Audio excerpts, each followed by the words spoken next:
amantes secretos y secretas que pueda tener por ahí y que puedan escucharme cuando accedan al campus virtual, hoy, en día de mi cumpleaños, pues un homenaje a mí mismo, ¿por qué no? ¿Por qué no?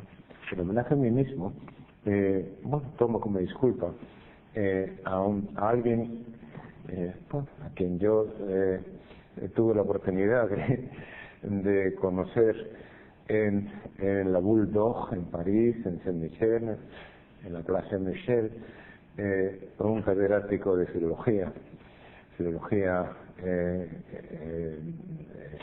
expulsado, relegado por el régimen de Franco, expulsado de la universidad y que se autoexilió en París, que se llama Agustín García Calvo, y cuyas tertulias de vez en cuando, a mí siempre me gustó vivir, todavía me sigue gustando vivir, pero en aquella época disfrutaba mucho más de lo que ahora disfruto.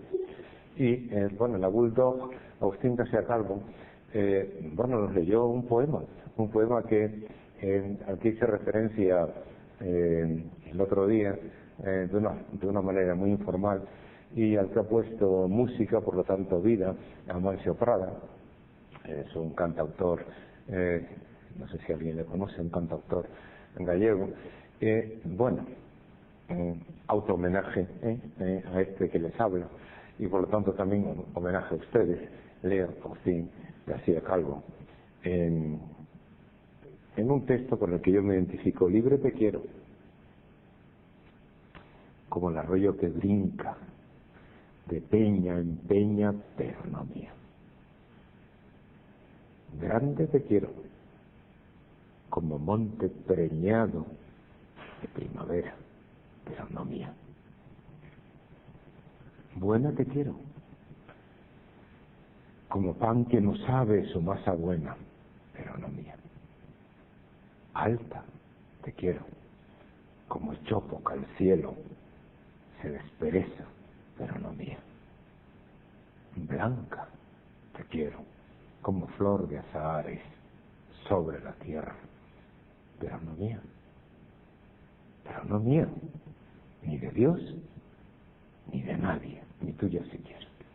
Es un texto precioso de Agustín García Calvo, al que hice referencia el otro día, y que dediqué a aquellos compañeros y compañeras que se están enzarzando en una disputa que creo que es muy productiva sobre el concepto mío, tuyo, suyo. Bueno, dicho esto, como homenaje a mí mismo, ¿por qué no? Las flores se las regala uno a sí mismo. Hoy me he comprado flores para mí, vale, y la verdad es que me han gustado mucho las flores que me he comprado. Bueno, hasta ahora, como ustedes lo saben, aquellos que han tenido el detalle y el cariño de estar aquí presentes, gesto que agradezco hoy especialmente, he iniciado mis clases hablando de algo que no he puesto nombre y que ahora tengo que ponerle. He pretendido hablar sobre la genealogía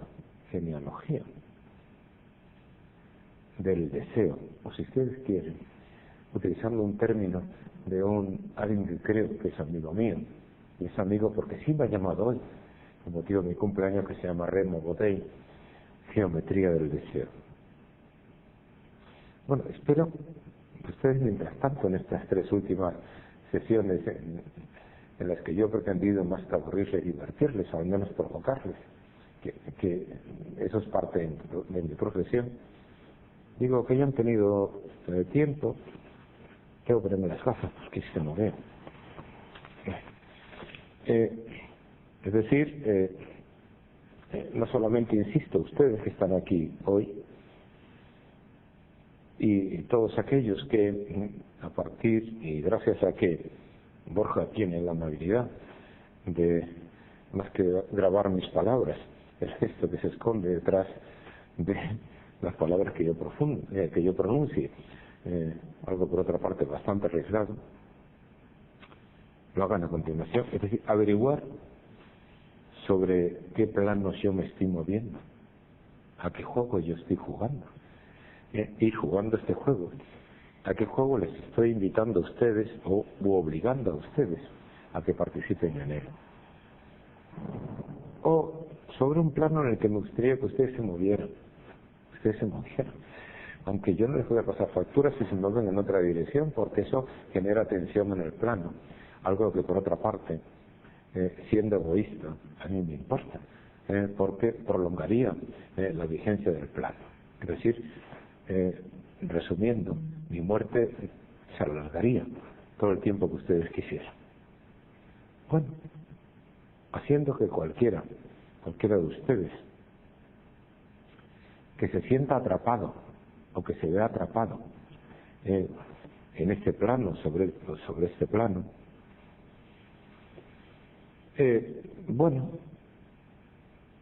se mueva al ritmo que se supone que yo les marco, o que al menos se resistan de tal manera, porque mi curso es filosofía de la resistencia o pensamiento resistente, se mueva a un ritmo que suponga cuestionar lo evidente, lo obvio, de que yo estoy hablando, de que yo pretendo hacer filosofía en primera persona. Bueno,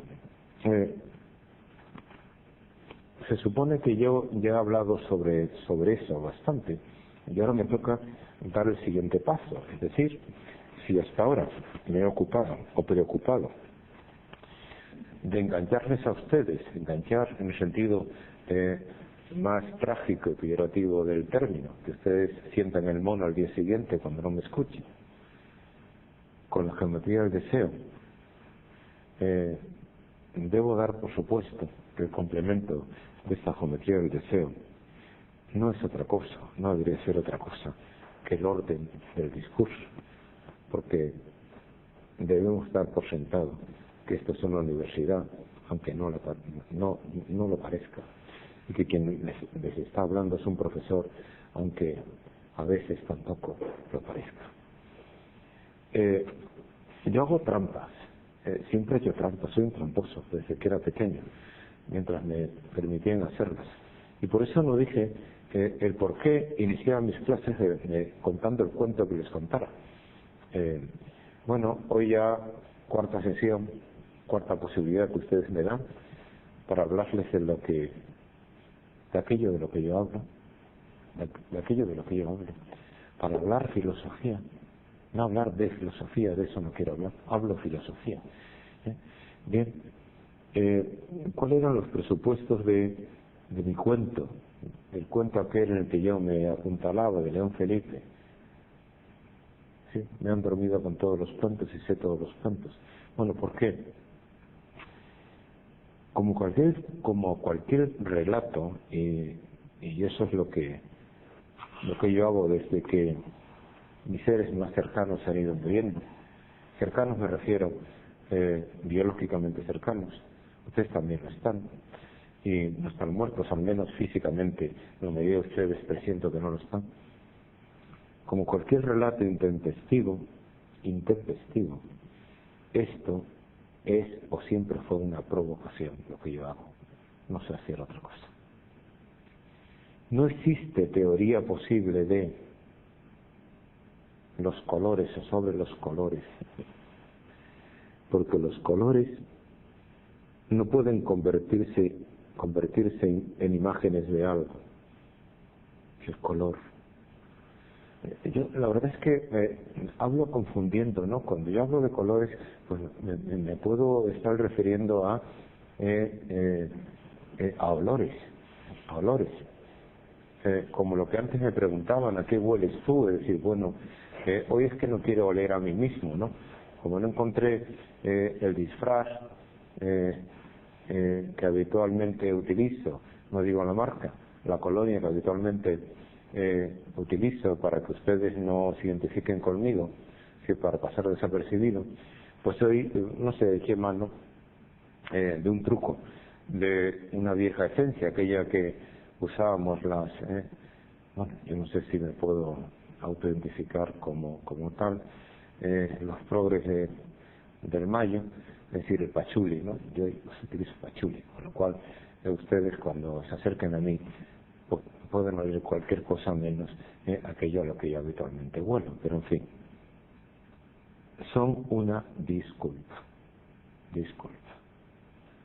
Es decir, es una ficción útil, para mí lo está haciendo, porque ustedes se preocupan por ver qué es lo que hay detrás del olor, qué es lo que escondo yo cuando huelo de otra manera. Espectros, proyecciones atemporáneas de formas o de juegos de formas. Da igual que uno sea alcarreño, que a uno no lo identifiquen, o que uno tenga que forzar la voz para que no le llamen guanche, no le llamen sudaca, no le llamen bien. Uno habla como habla. Y uno debe intentar hablar como a uno le apetece hablar. Los colores, por ello, son pretextos, disculpas. ¿Pretextos de qué? De contextos. ¿Este es un contexto? Somos cómplices. El prefijo con es precioso, ¿no? Claro, contextos.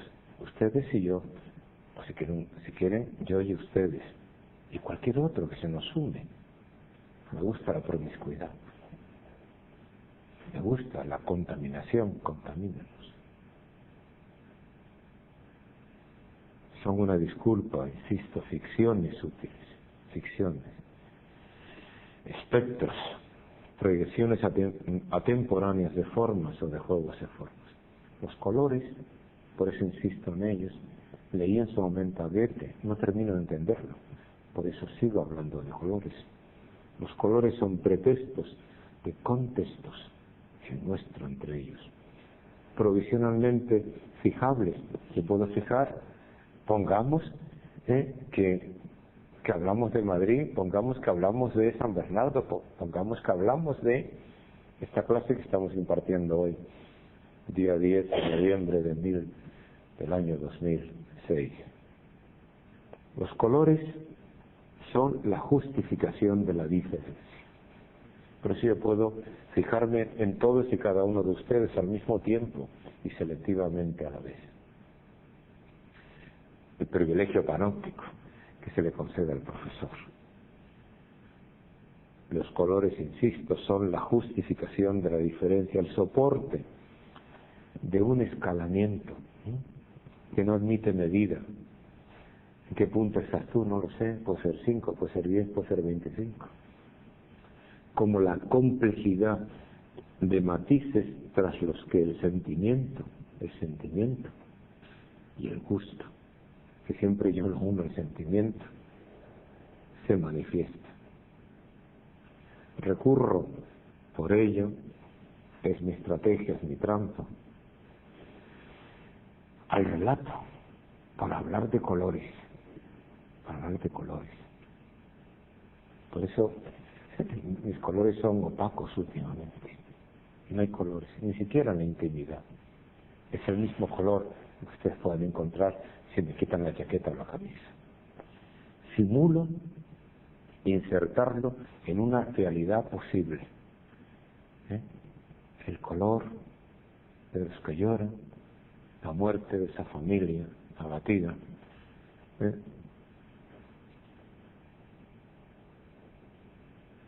Por el ejército imperialista y genocida de Israel. Simula insertarlo en una realidad posible, que es posible y real. ¿Por qué? Porque real y posible,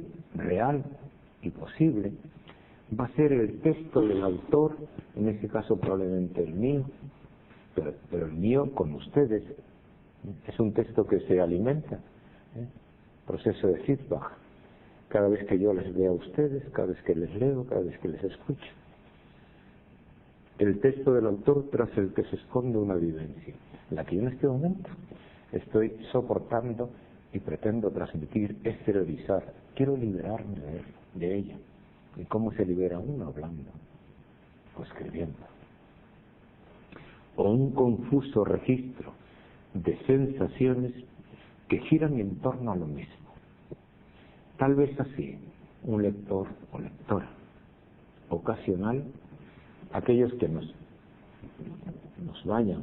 vayan a escuchar a través de la red, acepte mi reto, se lo lanzo ahora, siempre lo estoy lanzando, y se arriesgue a reencontrarse con lo otro, o con la otra. Hablé antes de, invoqué el poema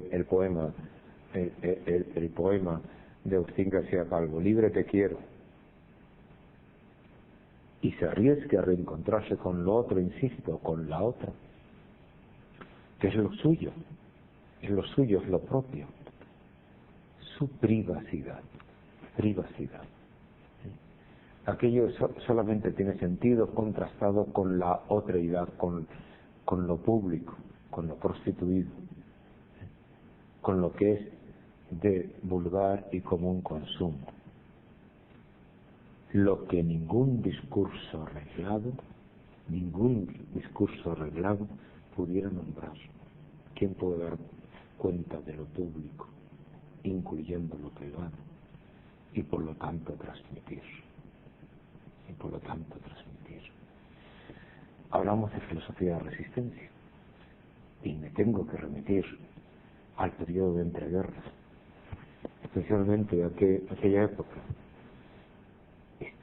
historiada, recogida por textos de pensadores tan polémicos y tan denostados entonces como un Klossowski, un Georges Bataille, o como un Walter Benjamin, Occitan, París y Frankfurt. Aquellos que hablaban de relatos.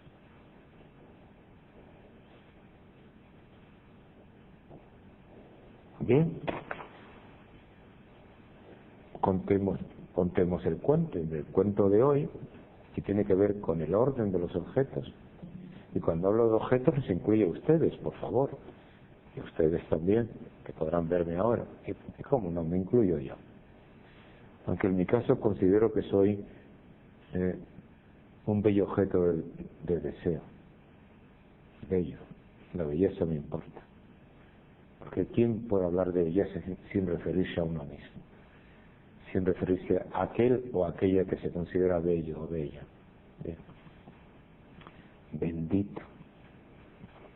Bendito el que venga en nombre del Señor. Bendito. Vuelvo a invocar la raíz dicere. Bien dicha. Bendito el que venga en nombre del Señor. Por lo tanto, en el nombre. Crisol. Vuelvan a ver la película del Crisol. El nombre es lo más importante. Mi nombre. ¿Cómo me llamo? No me llaméis Román. Asociar a Román muchas cosas, incluida esta experiencia, que me estáis escuchando en este momento hablar de lo que hablo. Porque yo no sé hablar de otra cosa, sino aquello de lo que hablo. En el nombre. Señor de los objetos y de los nombres que a esos objetos correspondan. Porque mi oficio es fijar correspondencias entre los nombres y los objetos. Qué triste función la mía. Correspondencia entre objetos y nombres. Como si los nombres no estuviesen ya lo suficientemente constituidos para que los objetos no los resistan. Bueno, no me encaja. Quiero que me llamen de otra manera. Señor del medio. Como buen profesor, esperemos que ustedes me consideren al menos medianamente buen profesor, que se supone que soy. Señor del medio de, o para la mostración y tráfico de los objetos. Trafico con los objetos. No trafico con la muerte, porque ya ni siquiera es objetivable. No está. El uso autorizado, a mí se me autoriza hacer un uso de ello. El uso autorizado que del nombre hacemos legitima la llegada, cualquier desplazamiento, cualquier nueva teoría o proposición, reincorporando al visitante. Es duro lo que acabo de afirmar. Raya, corporando. Ahí está la raíz cuerpo, el cuerpo. Cuando hablo del cuerpo siempre invoco lo concreto. Mi cuerpo. Este es mi cuerpo. Este cuerpo presente es mi cuerpo. Ese, el que está delante, confrontado a mí, son vuestros cuerpos. A esos cuerpos me refiero. no a cuerpos simbólicos, no a cuerpos abstractos, a cuerpos reales que tienen manos con capacidad de ser utilizadas. Ya sabemos qué es lo que se pueden hacer con las manos. Reincorporando al visitante. La puerta está abierta, cualquiera puede entrar o salir. Reconociendo su mensaje, venimos obligados a hablar el discurso, a utilizar el lenguaje que todo el mundo utiliza para hacernos reconocer como tales. Reconociendo su mensaje y recreando su cuerpo. Recreando su cuerpo. Vuelvo a imaginarme cómo puede ser aquel objeto corpóreo al que yo le añado una serie de atributos puntuales, históricos, para reconocerlo vivo. Que la palabra, cuando la mano no llega, cuando la mano no llega a mi mano, me gustaría hoy abrazarles, que es mi cumpleaños. Cuando la mano no llega, manipula. Por eso les estoy acariciando de esta manera. Les estoy manipulando. Venir de fuera, venir del norte, una canción de Dios Jack, que cantábamos y recantábamos tanto en la época de la transición, venir del norte. Queríamos la libertad, queríamos una España diferente, queríamos un orden diferente, queríamos un espacio en donde la gente se sintiese libre, o al menos relajadamente libre, pensara lo que pensara. Venir del norte. Venir de fuera, de espacios contiguos, filtrando fronteras hacia arriba, hacia abajo, de espacios lejanos, construyendo corredores de acceso, ¿Qué diferencia hay entre España y México, España y Colombia, España y Irán? Construyendo corredores de acceso. Corredores de acceso. Ya sé que esto es una categoría posmoderna. Corredores de acceso. Se desplaza uno, porque ha usurpado la propiedad de un nombre. Y me llamo europeo, me llamo estudiante, me llamo profesor, me llamo amante, me llamo suicida, asumiendo una función. Decidir cuándo ha de abrir o cerrar la puerta, para que uno se considere eso, europeo, emigrante, suicida, amante. ¿Y a quién? ¿A quién puedo considerar emigrante, suicida, amante?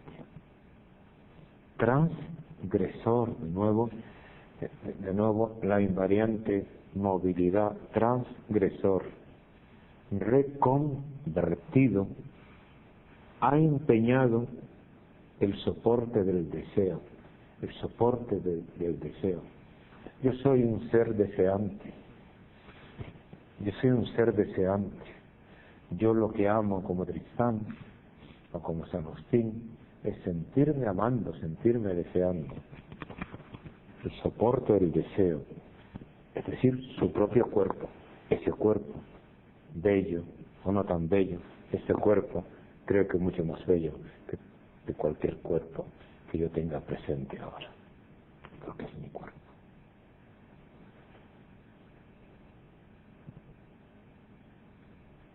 Tomando en préstamo el nombre a través del que convertirá en valioso los objetos que toque.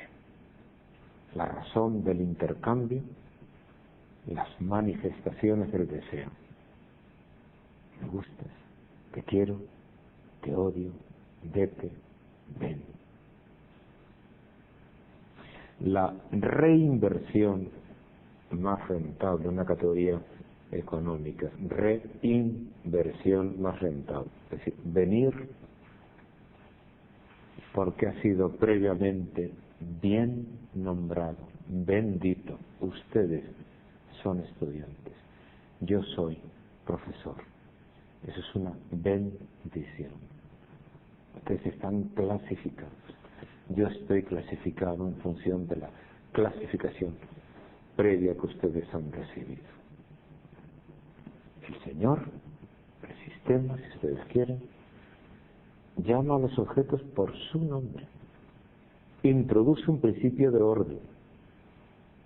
Uno legitima ese orden utilizando los nombres del poderoso, reordenando los espacios de la producción del verbo, de nuevo la invariante ducere, producción, los campos posibles del deseo y de los objetos que lo simulan.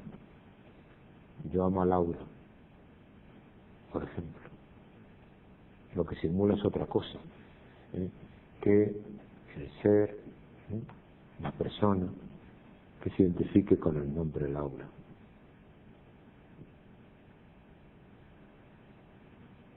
El Señor induce, de nuevo la invariante ducere, induce. ¿Por qué? Porque invierte. Porque invierte. Tiene acciones. Ese excluyente nombre que objetiva, que crea realidad, yo les llamo a ustedes por su nombre, alumnos, discípulos, estudiantes. Qué bien, maravilloso. Ustedes se reconocen a través de ese nombre, pero no sé si se dan cuenta de la trampa en la que caen, porque al momento en que ustedes se reconocen por ese nombre, me están a mí reconociendo la función de dador de sentido. El Señor llama a los objetos por su nombre. Ese excluyente nombre que objetiva, que crea realidad, que convierte el objeto en entidad autónoma, lo nombrado.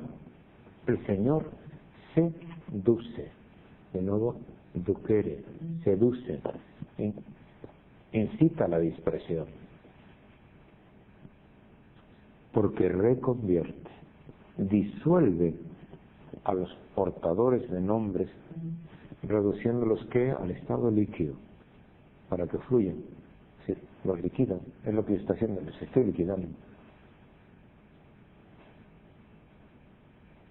Originario, desorden de las cosas. Posterior, orden de las cosas nombradas.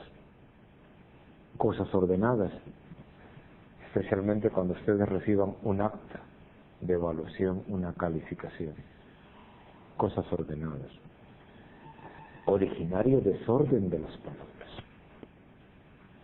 Posterior, orden de palabras, sujetos, juegos de, que nombran cosas, palabras ordenadas. Licenciado, licenciada en. Originario, desorden del sujeto. Posterior, orden del sujeto que ordena las palabras, los sujetos ordenados. Conjunto de cosas que un sujeto reconoce siempre que el silencio se rompa y se recupere el viejo orden del discurso que yo voy a interrumpir en este momento por imperativos legales, es decir, porque mi próstata no me permite seguir. Poniendo voz o tonalidad, o en fin, o lo que ustedes quieran, colorido,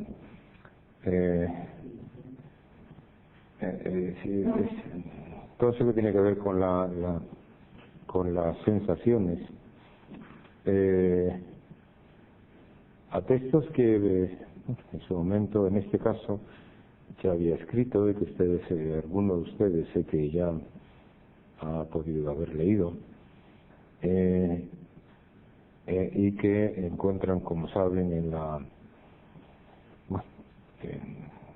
una publicación escrita y online que se llama Teoría de los Colores.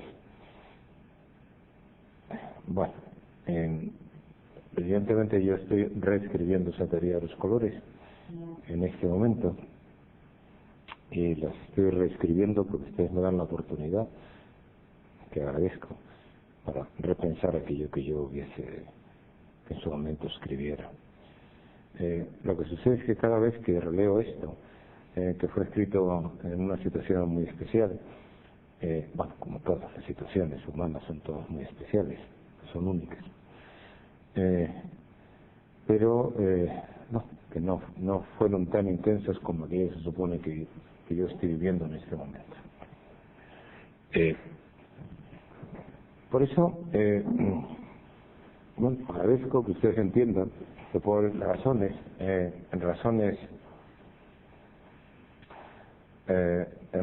de mucho peso, para que uno invoque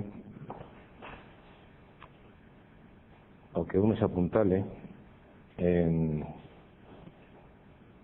pretextos como el que, bueno, que el organismo humano tiene sus límites y que entonces lo mejor es que uno asuma su dimensión contingente para interrumpir en el momento que uno deba hacerlo. Bueno, me siento más a gusto después de haber ido al servicio, después de haber orinado, como dirían algunos, después de haber meado, como diríamos otros. Bueno, al principio a uno le educaron en un contexto, al menos a quien les habla, en un contexto nacional católico, y lo más que deseaba es que el cura empezara a leer el Evangelio de San Juan. Al principio era la palabra y la palabra era el verbo, porque significaba que de alguna manera ya aquello se iba a terminar, el ritual se iba a terminar, o la actitud que uno tenía reverente, que por otra parte yo no censuro, era necesaria, que cualquier feligrés debiera tener ante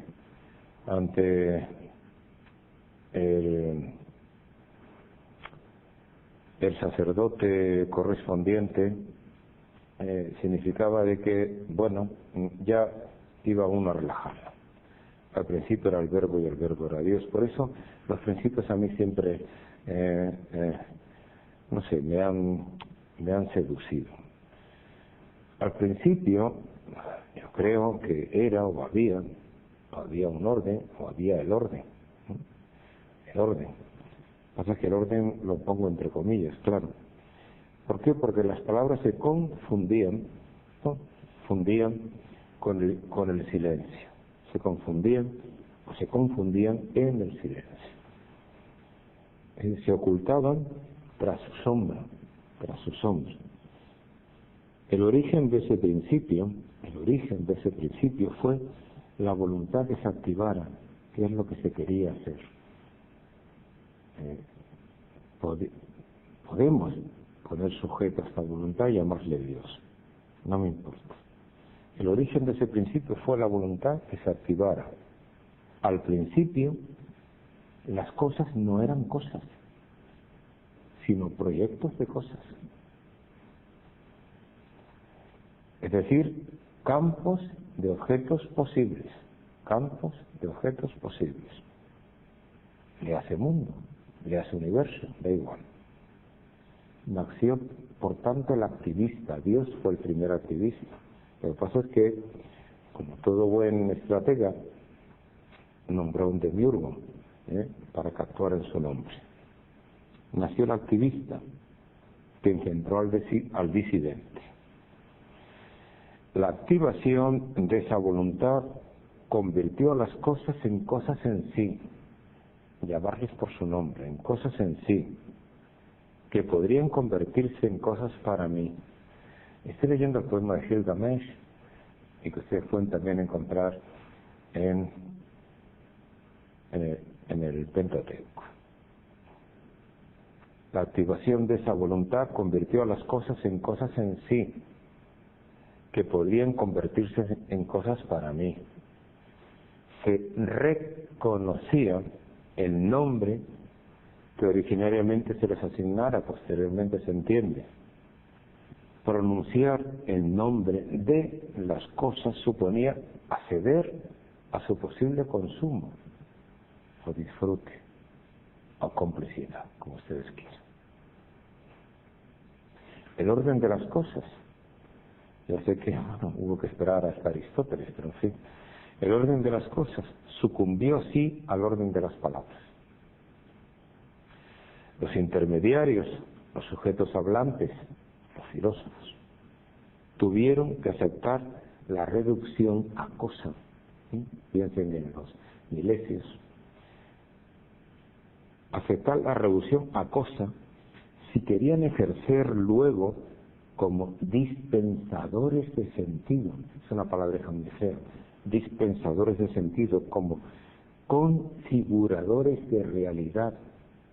O si quieren ustedes, utilizar una terminología más contemporánea, legitimadores de discursos. Configuradores de realidad, como diseñadores de cuerpos en espacios flexibles. Espacios flexibles. Soportes convencionales que garantizarían la diferencia. Ya sé que podemos, pues desde Tales de Mileto hasta Gilles Deleuze, pero en fin, soportes convencionales que garantizarían la diferencia, el principio de individuación, porque ellos, yo soy diferente, al mismo tiempo formo parte de lo mismo. La justificación de tonalidades, de nuevo, el color, lo que a mí tanto me preocupa, justificación de tonalidades, fónicas o cromáticas. Fónicas o cromáticas. Por eso, muy a menudo ustedes, sobre todo aquellos que más me quieren o que más cerca de mí están, de vez en cuando me encuentran más o menos afónico. Afónico. Tonalidades fónicas o cromáticas.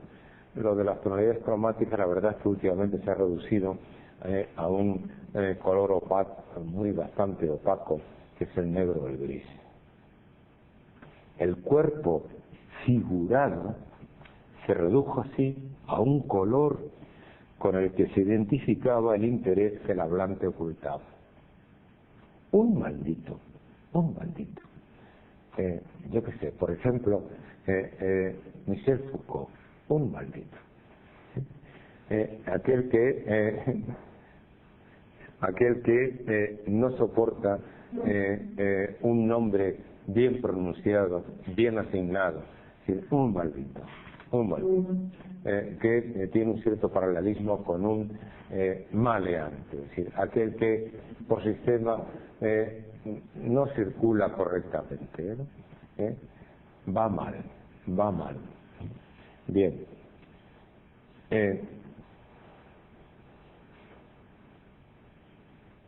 Un maldito no puede filtrar fronteras.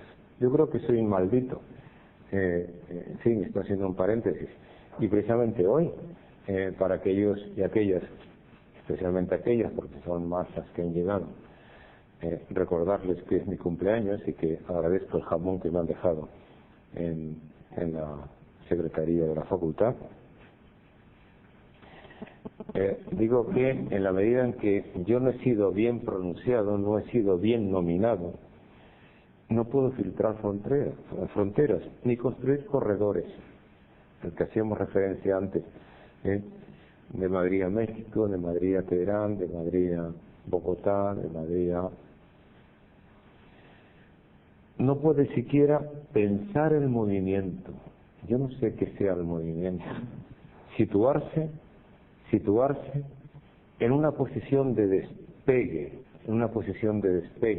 Me viene a la mente dibujos animados. A mí me encantan los dibujos animados. Pato Loco, lo veo muy a menudo. En una posición de despegue, para poder utilizar las alas naturales, no las artificiales, ¿no? Y ver que las alas me dan posibilidad de moverme, de volar por encima de un espacio artificial que son las ciudades.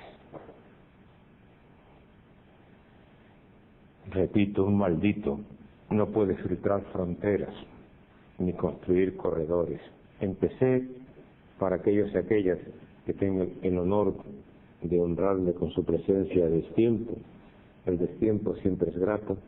Bendito el que venga en el nombre del Señor, porque viene en su propio nombre. Por lo tanto, bendito usted que acaba de llegar. Digo que un maldito no puede filtrar fronteras ni construir corredores. No puede siquiera pensar en movimiento. Pensar en movimiento, si yo ya no puedo leer a Aristóteles, situarse en una posición de despegue, de arranque. No sabe pensar lo posible, no sabe pensar lo posible, porque no puede nombrar lo real. ¿Qué sea real? ¿Qué es lo real? ¿Son ustedes reales? Tengo mis dudas. La realidad es sencillamente si yo puedo meterme en vuestra propia y singular piel, cosa que es imposible. Por otra parte es muy desagradable, porque mi piel es la mejor de la piel, de las pieles posibles. Yo no puedo abandonar mi piel. No sabe pensar lo posible, insisto, porque no puede nombrar lo real. Nada puede, en consecuencia, transportar. ¿Qué es lo que yo vehiculizo? ¿Para qué demonios estoy yo aquí? ¿Qué es lo que transporto? ¿Qué es lo que transmito? ¿Qué es lo que sugiero? ¿Qué es lo que doy para que ustedes se vean obligados a tomarlo? Eso se llama seducir. Nadie puede, en consecuencia, transportar, ni siquiera asumir su propia carga, desplazar. Insoportable levedad del ser de Milán Kundera. Ni siquiera asumir su propia carga a desplazar. No sabe en qué consiste la transducción. No sabe, yo no sé en qué consiste eso. Quiero estar aquí y en cualquier parte al mismo tiempo. Quiero ser como Dios, ¿qué coño? Quiero ser Dios, no como, quiero ser Dios. ¿En qué consiste la transducción? Un maldito es un maleante nato. Yo siempre discurro por las veredas, por aquellos caminos que no son los correctos. Por eso destaco. Y es que quiero que se me note. No va, ni siquiera llega a parte alguna. Tampoco me lo propongo. ¿Qué quiere usted ser de mayor? Obispo no. Rey no. Rico no. ¿Por qué? Porque ya fui obispo, porque ya fui rey, y pues ya he sido mayor. No toma ni puede tomar partido, porque él es ya la parte excluida del reparto. Eso es tomar partido. Es una sociedad repartida, en donde hay que compartir. Tú tienes tu parte junto a la otra parte. No toma ni puede tomar partido porque él es ya la parte excluida del reparto. Parte impartida por excelencia, pero no compartible, desechada. Tenéis que seguir contando conmigo mientras viva, mientras siga cumpliendo años y ustedes sigan regalándome jamones. Un nombre insípido, de nuevo, todo lo que tiene que ver con los sonidos, con el color, con los sentidos. Insípido, un nombre insípido. ¿A qué le sabe mi nombre? ¿A hierba?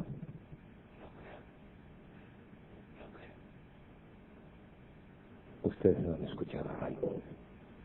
Un nombre insípido e incoloro. No me van a ver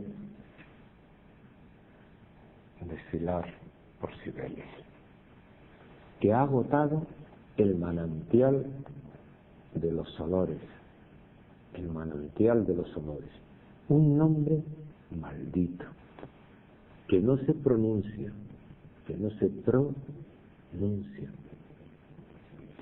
ni siquiera se anuncia. ¿Quién va a venir? Esa. El nombre de Dios es impronunciable. Yo soy Dios. Un nombre que se invoca, vocare, llamar. si se hicieran fuerzas malignas, que se apoderan del cuerpo que el hombre invocado, o que al nombre invocado corresponde. ¿Qué fuerza maligna? Lo otro, lo no deseable, lo excluible, lo rechazable, lo abominable, aquello que hay que aniquilar. El padre, el maestro, el profesor, el hijo es lo mismo que el padre, porque lo que pretende es engullir al padre. No podría ser objeto de préstamo, Mi nombre, literalmente propio, mi nombre, el crisol. Vuelvo a invitar a hacer propaganda de una película que a mí me impactó. Nombre, literalmente propio, lo único que tengo, mi nombre. No me lo quites, nadie me lo puede quitar. De uso exclusivamente reservado a ese actor condenado a ser al mismo tiempo voz y palabra, no sin más. Ser que da el reducido a su propio eco, que además yo no puedo verificar, el que tengan ustedes a su propio eco, su propia sombra shaten, el extranjero y su sombra. ¿Qué es lo que se manipula? El eco, la sombra. Nunca aquello que produce el eco, nunca aquel objeto que proyecta la sombra. Por eso, cuando se habla del emigrante, no se habla de él, se habla de su huella, de su sombra, del registro que en nosotros su presencia provoca. Al doble de los benditos. Ustedes son los benditos, yo soy el maldito. Por lo tanto, ustedes me clasifican a mí como maldito. Ustedes están bien pronunciados, bien asignados, bien atribuidos, bien ditos. Son alumnos. El profesor es reemplazable. Al doble que los benditos arriesgan, están a la ligera, porque saben que su máscara solo oculta un cuerpo ficticio, un fictum, una mentira. Como toda proposición es un ficto, es un fictum. Destruir, sin embargo, este nombre maldito, que no vuelva a pronunciarse ese nombre jamás aquí, que no vuelva a escucharse ese nombre jamás aquí. Destruir, sin embargo, ese nombre maldito es aniquilar el cuerpo que lo soporta. Por eso hay tantos cadáveres ambulantes. El nombre que lo soporta, reducido a registro de su historia particular. Ese que maltrató y asesinó a su mujer, esa que, etcétera, etcétera, etcétera. Reducido a registro de su historia particular, aislado. Robar el nombre de un maldito es desposeerle de todas sus propiedades. Tachado su nombre, tachar la filosofía, como decía Fernando Sabater, en una época en que se atrevía a pensar. Porque tan solo es ese nombre, no es más. Su singularidad es indemostrable. Demostrar es dejar de ser singular. Es ponerse en el mercado del consumo, dejar que a uno le prostituyan y que los demás se prostituyan con uno mismo. Su singularidad es indemostrable. ¿Cómo iba a invocar en esa situación límite la complicidad de otros actores? ¿Quién iba a estar contigo? Un maldito malditere nada debe. Yo no les debo nada, ni a ustedes, ni siquiera a mí mismo, ni tuya siquiera, ni de Dios, ni tuya siquiera, citábamos el poema de García Jale. Un maldito nada debe, porque nada se le ha dejado en préstamo, si no es un miembro de la sociedad. es un excluido, es un marginado. Nada debe, yo no tengo que rendir cuenta por nada, porque nada será dejado en préstamo, ni siquiera el nombre de ciudadano, ciudadana integrada, ni siquiera su propio nombre, radicalmente propio, porque ningún otro podría utilizarlo, el nombre de la exclusión por el que los incluidos le registran puta, gitano, sinvergüenza, en fin, etcétera. El nombre de la exclusión por el que los incluidos le registran y le recluyen sin asignarle un lugar preciso. Ahí, ahí, los pobres, los enfermos, las putas, los gitanos, los sudacas, sin localizarlo siquiera. Es uno de tantos. Le asigna un tipo otro de espacio que no acaba de cerrar. La plataforma de o para la pérdida. Ahí que cuando hablo de las leyes de extranjería, los años que llevo hablando sobre ello, perdonarme que insista, no son leyes que protejan a los extranjeros, aquellos que están de paso, que están en un espacio de acogida, sino todo lo contrario, para que los nacionales se protejan de aquellos que se admiten en acogida, más o menos legal.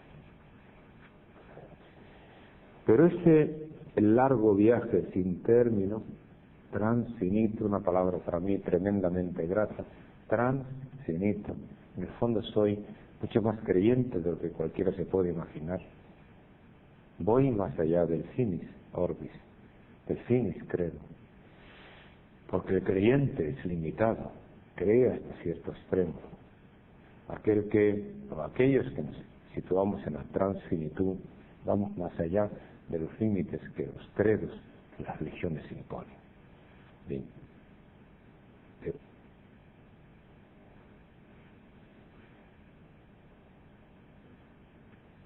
Este largo viaje sin términos ni dirección, al que a un maldito se condena, cumple una función de diseño inverso de espacios de o para la movilidad controlada. Solo un vago, aquel que se pierde, aquel que no va por donde todo el mundo suele transitar, solo un vago, un perdido, puede trazar un mapa. Es una expresión para mí tremendamente bella, ya sé que es muy deleuziana. Trazar un mapa, qué bonito, trazar un mapa. Solo un perdido puede trazar un mapa, o alguien que se arriesga a perderse, que asume el riesgo de perderse. La imagen de transitar la ciudad sin saber hacia dónde se va. Me dejo perder, pero trazo mi propio mapa. Solo un vago, un perdido, puede trazar un mapa, dibujar un mapa que al final otros terminan calcando. ¿Qué es lo que visitaste? ¿Por dónde fuiste? Qué triste. Mapas y planos tanto más precisos cuanto más se prolongue su caminar errante, hasta que ya el cuerpo te diga, basta, no puedo más, me suicido o el infarto me traiciona. Mapas y planos tanto más precisos cuanto más se prolongue su caminar errante. Nada se le regala a un maldito, nada. No recibe regalos, ni siquiera envueltos en ningún tipo de papel. Porque el que le dan viene así, de pronto, lo recibe uno. No sabe qué mensaje se esconde tras aquello que uno recibe. Nada se le regala. Un maldito, aquel que, vuelvo a insistir, soporta nombres no reglados. Un maldito no es merecedor ni destinatario de don alguno, destinatario desconocido, de volver al remitente, ni siquiera simulando el regalo, como los jamones que ustedes me han regalado hoy. no entiende, ni puede por ello entender de colores. Por eso los otros le asignan tonos grises, difusos, fácilmente identificables con las señas de la exclusión. Color naranja para los condenados a muerte, color negro para los muertos. Soledad, miseria y muerte. Un maldito, mal dicere, un maldito, está satisfecho con lo que consigue. Despojos de la abundancia en torno. Despojos de la abundancia en torno. Las imágenes de los hambrientos buscando comida en los contenedores, de los restaurantes de lujo, un maldito, insisto, está satisfecho con lo que consigue, despojos de la abundancia en torno. Pero no puedo resistirme a pensar en otros contenedores. Hay alguien que lo que busca no solamente comida, busca vida, busca que no le lancen misiles inteligentes para que se carguen a toda una familia. Si fuesen inteligentes ni siquiera se lanzarían los misiles. Qué proyección más absurda. La inteligencia es patrimonio del ser humano, no de los artificios. La mala inteligencia de aquellos que lanzan estos misiles inteligentes y que matan a tantas personas. Hacer la guerra para ganar la paz. Matar a seres humanos en defensa de la humanidad. Qué paradoja.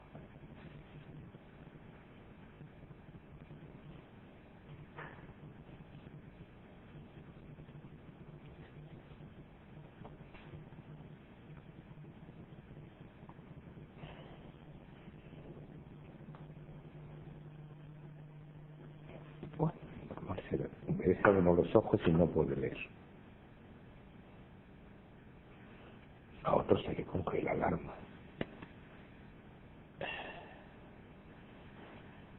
Un maldito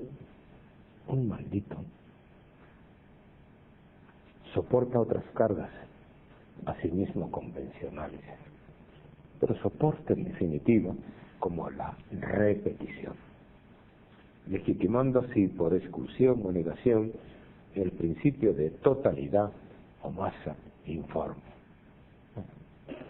Estoy catalogado como un perseguido o perseguida, por lo tanto tengo garantías de que alguien repare en que yo formo parte de ese conjunto. Masa informe justificando otro orden de tonalidades. En esta ocasión, diafónicas o sincromáticas. La diafonía de las balas, el zumbido de las balas. O sincromáticas, los colores de la muerte. Ten, por favor, mucho cuidado. No me hagas daño. Soy muy frágil, dijo la rosa, mientras su jardinero la regaba. Lo sé, le contestó ese amante secreto.